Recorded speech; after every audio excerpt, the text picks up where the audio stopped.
So now, with 750,000 sold over 16 years, we've got a new one, the third generation, the Mazda MX5. The first thing you notice is the subtly more aggressive design. It's got chunkier wheel arches, more toned lines, a shark-like front. There's a hint of Honda S2000 about it, which is no bad thing. It still isn't macho, but it's certainly toughened up a bit.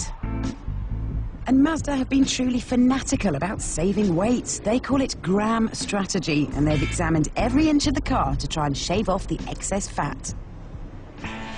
And the result of this obsessive dieting, compared to the old one, this car is 10 kilograms heavier. Oh! That's largely because the car is now a bit bigger and a bit more solid should you ever come to crash it. But because they've very precisely realigned the engine by about 10 degrees, the weight distribution is still supposed to be 50-50, so it should be as well balanced as ever.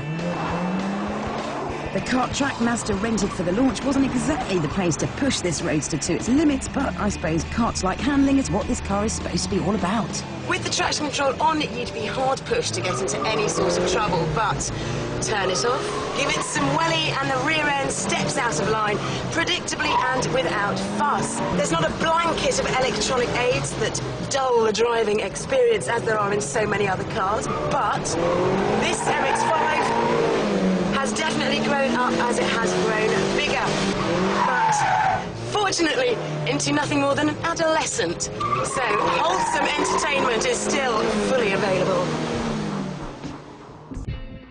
Inside, there's a very welcome feeling of quality. The hip-hugging seats are particularly comfortable, and there are lots of racy finishing touches that make this feel a lot more special than the old car's pretty basic cabin. There are two engines on offer. The smaller 1.8 starts at 15.5 grand, does 122 miles an hour and gets to 62 in 9.4 seconds, which is slow. Which is why I'd recommend the 2-litre. It may be more expensive at £19,000, but 0 to 62 in 7.9 seconds is more like it.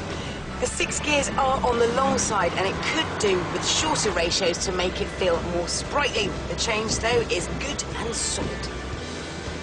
For all the developments, the MX-5's best feature has been preserved in that you don't need to drive fast to have fun. All the sweet handling sensations can be had at lower speeds. It may still be a bit of a girly sports car, but it's one your fella definitely won't mind borrowing.